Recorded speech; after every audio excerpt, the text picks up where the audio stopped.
on the new cover, some of the covers of Sports Illustrated's 50th anniversary swimsuit issue.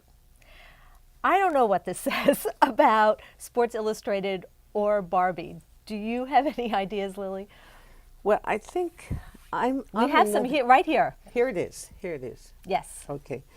I have to tell you that I think it may be generational because I had still do have such a dislike of this blonde, long-haired person.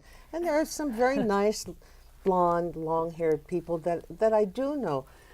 But they probably don't have a 10-inch waist, do they? But I think it comes from my Zionist youth movement background. And I just took one look at Barbie many years ago, and not for me, not for me. Wasn't modeled on a Jewish woman. I think it's pretty safe to say. But maybe it's good to have a model. Maybe it's good to have a model, although I don't like this model of a journalist, or I'm sure there are Barbie doctors. And there's a new entrepreneur Barbie. Oh yeah? Yeah. Well, she's got a little like iPad carrying case and a tablet and a little iPhone. Yeah. I got to tell you the truth. I found the real covers of women even more offensive. Well, it's almost pornographic. I mean, almost. I find but that's on like so many different.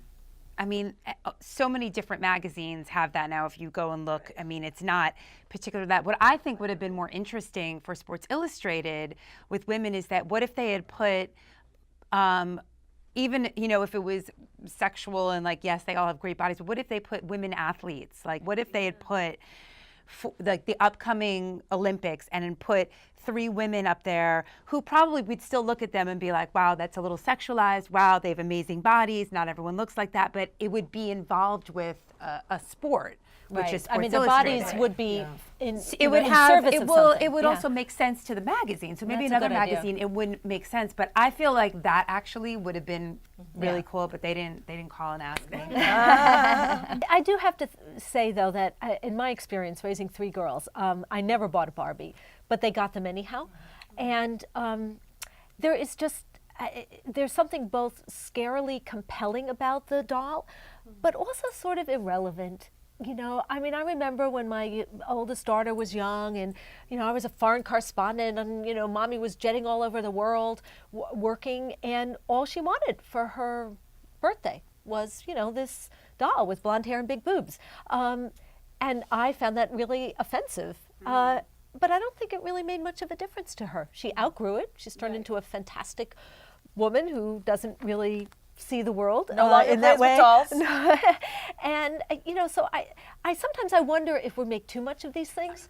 I agree with that. I have a niece who's 5, and when I'm very into like girly pinky things and stuff, and so I think my sister and my brother-in-law were afraid that I was going to give her like all pink stuff and be whatever. So I kind of did it all, and then it turns out pink was her favorite color without me having anything to do with it. But you know, I don't think that it really you know, defines, you know, who she's becoming. Even as a little girl, she's also, you know, knows who Frida Kahlo is and like Matisse, and like studies art at 5 years old and is into other things. I'd really like to see Frida Kahlo Barbie. that would be wonderful.